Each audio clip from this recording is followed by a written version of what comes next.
what was your first connection to music? So, what is your first memory around music? The only thing I know is that your father was a jazz collector. So, True. Hmm. but that's the Actually, only thing I know. that's my first memory because I was little kid, barely born, I guess. I was a baby. My father always played jazz, and he had this turntables there where he would play, um, you know, just wonderful jazz. And I grew up with jazz, and then I obviously created my own, path and liked rock and roll when I was like 9 years old. I was into Elvis Presley and anything rock and roll from England.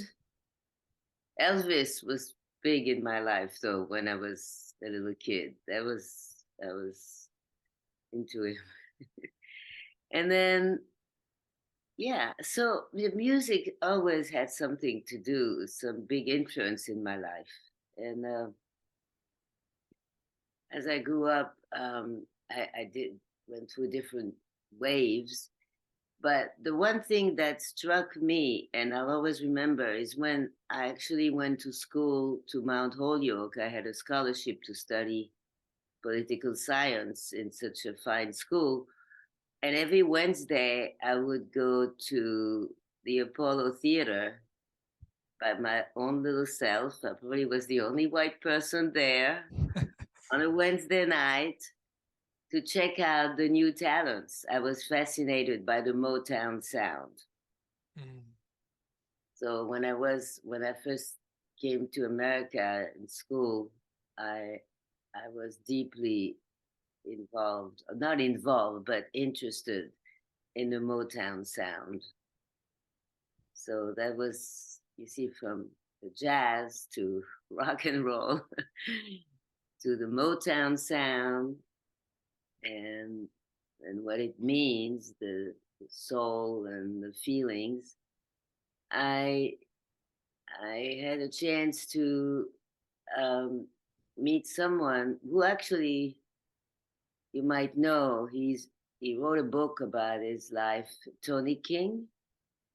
He was for a long time managing Elton John, Mick Jagger. He was a friend of mine. We Okay. knew each other in Spain. And he introduced me to a lot of people in the industry. So I was way back very familiar with different aspects of the music.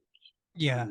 He, he was a um, he was A&R at RCA. I worked with Diana Ross on a project and Nona Hendrix, and so somehow, whether it was with work or what I like personally, I was always very involved with music. Yeah. Yeah. I can. I can absolutely imagine. The one of the things that captured me the most, because you mentioned the famous amateur night at the Apollo Theater in Harlem, is that you would take a 5 hour bus from Massachusetts, to Or New maybe York. maybe Ah, four. four. Okay, four. Yeah, round trip in the middle of the night. Yeah, Yeah, that's great. That's amazing. yeah.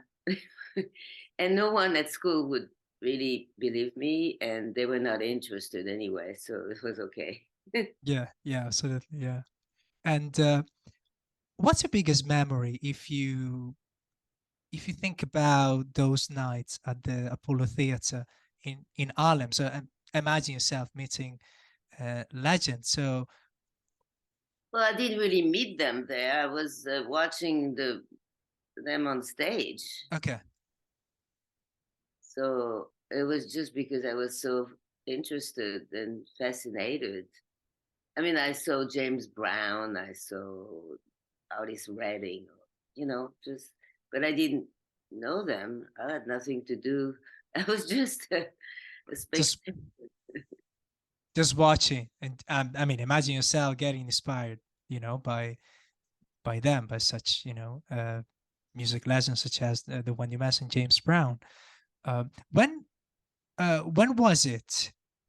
When you moved to America, Michelle? When? When? Yeah. Oh, the year at Mount Holyoke was in 1966. But then I lived in Holland, in Amsterdam. And I remember in those days going to all the gay clubs because that's where I felt the music was the best, and dancing and partying a lot uh, in the clubs in Amsterdam, but always working, but somehow I always found time and energy to go to the clubs. So that was in Amsterdam. And then I moved for good back to, well, I moved to back to France for a while. But it was the same thing. I was always looking for music. And that's maybe the story you read. I was friendly with James Baldwin, and he was very close to musicians and dancers. So there was a whole era in Paris that I lived in the early 70s where I was very connected with incredible artists. And again, I don't hate to throw names, but that's the truth. I was hanging out with James Baldwin and his friends in Paris. Of But course. this led me, actually, that story is important because James Baldwin's brother, David, ran a club in New York called The Cellar on the Upper West Side. And when I decided to move to New York for good, I reached out to him and went to the Cellar on the Upper West Side where the best incredible jazz was being played. Phyllis Hyman was an amazing singer and she was there all the time. And I met this guy called Andre Saunders, and I still have his name. And he was working at Bellwin Mills, copywriting music and writing music. And I was very impressed by him enough that we got married. And he actually produced an act called Give Your Body Up to the Music, Billy Nichols, who was remixed by Larry Levan. And I had no clue with Larry Levan or the Garage. This was in 79 when the Garage opened. Yeah. Okay. Yeah. So he invited me at the recording session, and I thought it was so cool. And then the Larry Levan, I didn't know he was such a god DJ, was inviting this act to perform that weekend at the club. So that's how I went to the club in the, all dressed up. I remember in Kamali outfit, high heels, went to the booth and realized, oh my God, I'm gonna come back here, not as the wife of the producer, but by myself. And I'm not going to wear any high heels, but I'm going to have a good time. And indeed, a week later, I went back and I remember hiding behind the speakers and just watching everybody dance. And then one of these fabulous dancers who were there got me from behind the speakers and we started dancing. And he was my dancing partner for many years, Puma Lee, who passed. There, so many passed.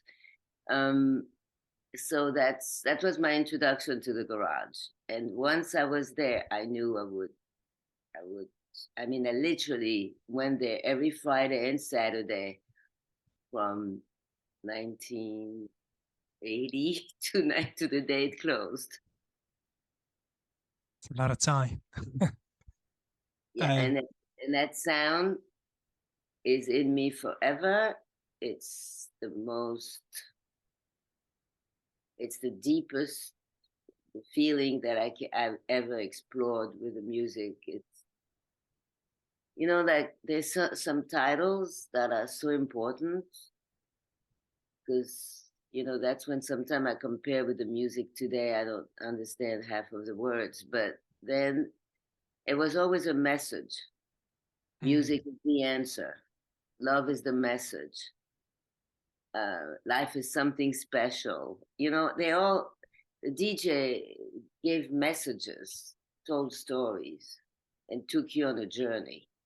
That's a big difference with today, where they just play a set for 2 hours and everybody jumps around and shake their ass, maybe or maybe not. And so I don't want to look down on the music today. I don't always respond to it, but I can see that young people like you worldwide are interested in that sound is alive and is not even underground anymore. It's like the sound that everybody uh, love and respect. And I mean, I'm amazed at so many people like you from other countries are so interested in that sound and are fascinated by it. And I think they're all trying to find to find it within themselves. I love what you said. Um, One of the previous interviews was with the Tim Lawrence. I presume you know Tim. He's just the author of this wonderful book, Love Saves the Day. Very good. And yeah, and it's all about American dance music culture in the 70s. And I still remember a passage of our conversation because it was like there was an ongoing conversation, and he referred to the Paradise Garage, the Laughter, run by Mancuso, and this is one of the things I like the most when it comes to enjoying a true club night, a real club night. I mean, I see a club night as a way of creating a conversation between the person who creates the atmosphere and me enjoying the dance floor. And I think the Paradise Garage was, a great example, of this. What was what was the thing you liked the most? One of the things I read about you and the Paradise Garage, about you, Michelle, and enjoying the Paradise Garage, is that you found a lot of respect. Can you tell us a little bit more about this respect you found at the Paradise Well, Garage? that felt so free, and everyone felt free. But I mean, if somebody stepped on somebody else's foot, they would be sorry. I mean, it was not, sometimes, first of all, they didn't serve alcohol. So you didn't have a crowd that gets stupid with alcohol. I mean, they were on drugs, plenty of other drugs. So I'm not saying everybody was drinking tea, but it, it, it, it everyone had a common denominator, the music. So there was the, you know, I mean, I remember some of these people, I didn't even know them. We did not have a dinner or we didn't know each other outside. That's all we had in common, the music. So, yeah, respect. Yeah, I mean, it's freedom and a home Mm. and a church. A church. Definitely. I mean, the messages were very strong and the journey. I mean, we went on a journey. Larry played until, you know, middle of the day in the afternoon, um, taking you on a journey. Yeah, of course. And So some people very religious, they're going to approve of, but it was a common denominator. It was a bunch of people, and yes, the word church could apply. oh, And I could mention now my very good friend Michael de Benedictus, who produced with Larry some of the biggest classics. Don't Make Me Wait, Life is Something Special, those amazing classics. He played keyboards beautifully, and sometimes he would take those keyboards in the middle of the floor and Mm. play. And that was the church, all right. Amazing. Speaking of the music, Michelle, how would you describe the music at the Paradise Garage? You, there was a common denominator in terms of the genre, but it was, more like freedom, so an up and down, so more vibrations and genres and sounds putting together. No, but Larry would play anything he would like, but it was house music. So, but sometimes if he had something to say, he would play. I remember him playing "Walk This Way" or "Run DMC." I mean, some rap stuff when he was in the mood for it. But it was usually house music, and I don't know exactly how to describe it, but it just made you dance and express yourself. But there was no set rule with the dancing. Mm. I know Larry didn't like people voguing there because it was just one specific style. You just expressed yourself the way you felt like, basically. Some people did acrobatic moves, and others just stood there in front of the speakers and felt the music all night long. So you just felt free. And it was mostly Black and Hispanic. On Saturday, everybody, it was supposed to be gay, but people from Friday were straight, but they were there on Saturday too. And Saturday people were there on Friday also. You know what I mean? So I, it was not a pickup place. It was none of that. I mean, people did some crazy stuff. There was wild stuff going on too, but that was not the purpose. You know? Absolutely. Yeah. And Michelle, how was New York at the time? How was the scene? Hmm. Well, there were a lot of clubs open because I guess people needed the clubs to feel home because it was a very poor. We wouldn't even go to Brooklyn because the cabs wouldn't even go to Brooklyn. People were squatting everywhere. The downtown, Lower East Side was, I mean, today it's so gentrified and it's, expensive rents and all of that. Back then, I guess you could be an artist and not worry about the rent. But in the 80s, the AIDS situation was horrible and so many people passed. It was rough times, so people found a home at the club. The Mm. garage was their home for a lot of people. They could be gay, straight, black, white, nobody cared.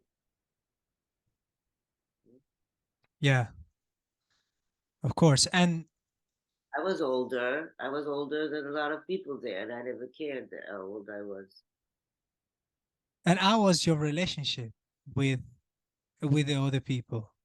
How was your approach when, for example, entering the Paradise Garage and enjoying? I was part of their family. I was part of it. I never questioned that. I, first of all, I was part of the dance group. I was on the floor. I was dancing.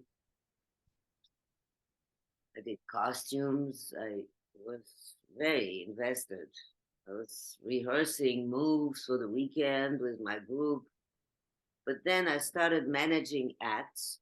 Keith Haring, who was a friend, introduced me to some of the performers, and I became managed them. In those days, I was photographer's agent doing production, so I knew how to handle those things. And um, yeah, then I was always in the booth. I was part of it. I was not an outsider. Never, never felt like the outsider. And and and, and the whole family, and the garage family is still a group I still see 40 years later. Yeah, We will communicate either on Instagram, or we see each other at the Paradise Garage reunion, which 45 years later, there is a reunion. You tell me which club is going to do that. And it's amazing. You see people in a wheelchair going there, survivors. it's amazing. And David DePino, who always covered for Larry, because Larry was a bad boy. Sometimes, show up at 3 a.m. because he was all wasted and stuff. But David would start playing, and Joey Llanos used to do the door there. So those two now are carrying on the message. They do a party once a year as a reunion. It's quite Lovely. amazing. So you see young people, very old people, and it's incredible. But it's Absolutely. the feeling, because no clubs are going to sound like that. The sound system will never be the same anywhere, even though Ministry of Sound tried, but it's never going to be equal. Richard Long's sound system of the garage will never be equal. And that feeling of is it's kind of sad almost, but people are looking for that feeling. I don't think it's going to be found at the reunion. This is just like when the veterans have, go to, Arlington Cemetery and something. It's more just the fact that it's still alive and growing, that you are interested in talking to me. Rupert from Berlin. I mean, then he tells me about those kids in Manchester building a sound system, trying to rebuild the sound system of the garage. I mean, 45 years later, it's incredible. It's incredible. Yeah, There is no other place ever, any other club that had that impact. And, totally. and Larry was the god. All the DJs respect him. All the DJs, I mean, unless a DJ doesn't know anything, and they all know about Larry. Yeah, yeah, absolutely. I would like to know your relationship with Larry. How was your relationship with Larry? I think, I mean, we never really talked or anything much. I know that when I was really dancing a lot, he would give us the lights, with a certain song. He knew what we liked. And when I was managing the acts later, he respected my acts. And but I tell you, sometimes he would kick everybody out of the booth, and he Mm, didn't care if it was Basquiat hiring or me or whoever or any of these famous people. He didn't care. I mean, Larry was. I mean, a lot of respect for one another, but you know, it was difficult. yeah, such a great personality. Larry Levan uh, is the biggest inspiration to anyone who wants to start a career in clubbing. To anyone who wants to share music in front of a dance floor. But Uh, it's gonna be very difficult to. I mean, people can be inspired, but it's never going to be the same. Obviously, first of all, there's no DJ is. is governing a club like Larry did. Larry did whatever he wanted in the club, ordered things, changed things. What venue is going to give that chance to a DJ today? They have 20 different acts. They do 20 different things.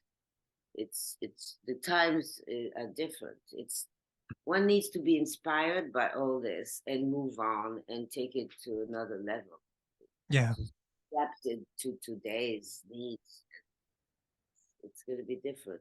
I tell you one thing I can't stand is when a DJ has a set for 2 hours and and he's in the middle of the room and everybody's taking his picture and they don't dance. Oh, that whole thing is terribly tired for me and laughable. But I don't want to criticize anything. I won't And do that. no, no, I know what you mean, Michelle. I mean, it's a completely different era, but I mean, uh, you lived an area that is not comparable to today's area. You know, an area where there, weren't smartphones. People were, focused on enjoying the present moment, enjoying the music, and creating that connection between them and who was behind the turntables, and also a different approach when uh, going uh, to nightclubs. So um, Totally different.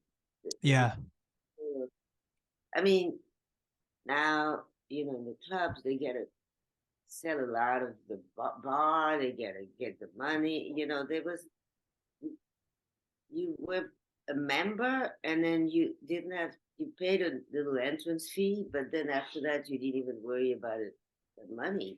There was no such thing you had to worry about.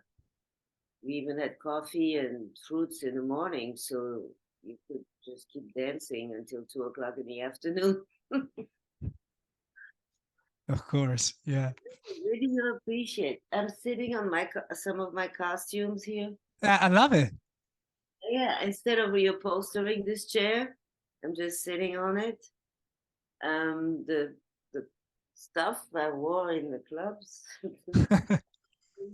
And speaking of that, if you see the customs and go you go to the past, what's your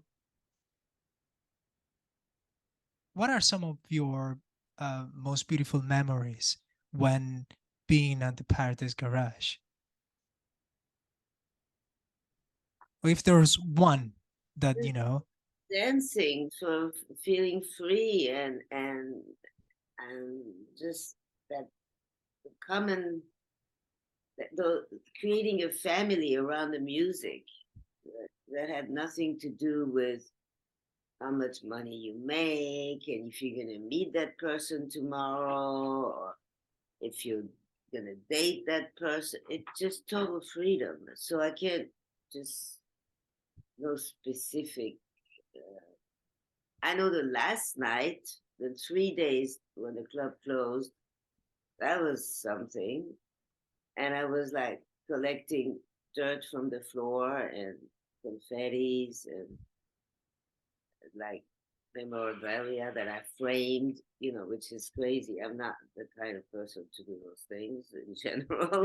like It just was, and I look, 40 years later, I'm talking to you about it. So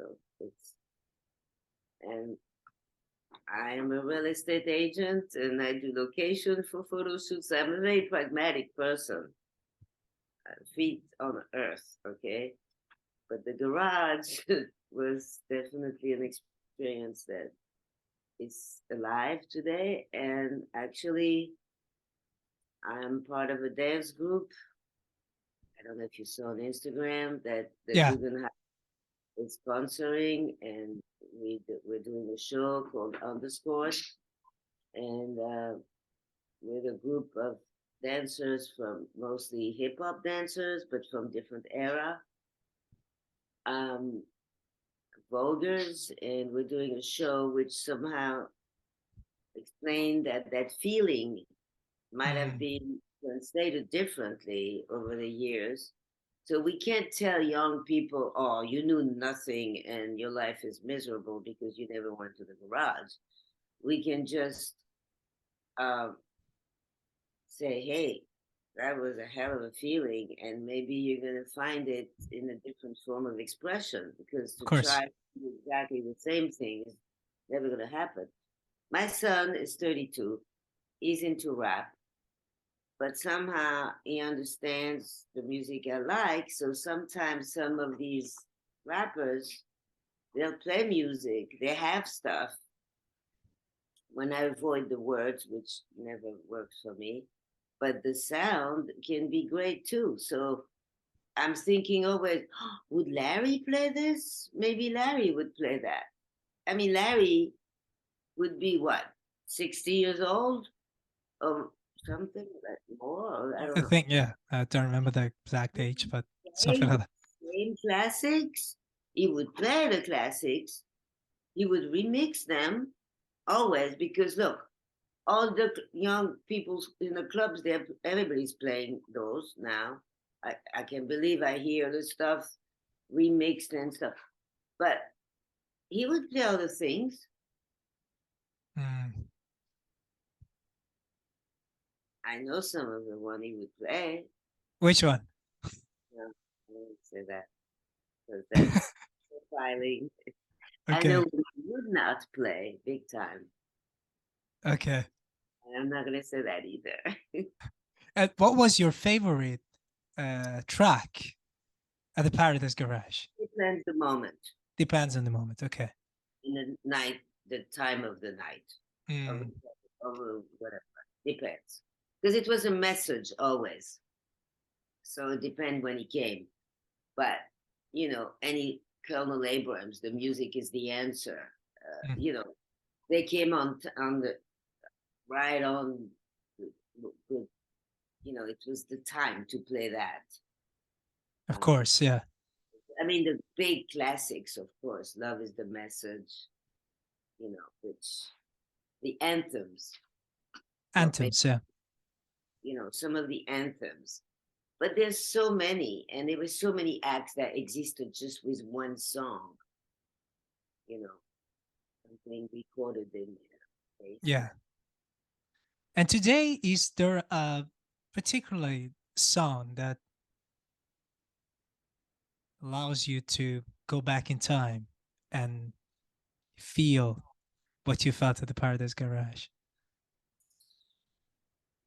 Well, it's never going to feel the same, but I can turn myself on and off with Louis Vega, Quentin Harris, Kenny Carpenter, David Morales, um, Francois K. Legends, great names. I mean, I love all of them. Yeah, but there are also newer one like Jihad Mohammed. Mm.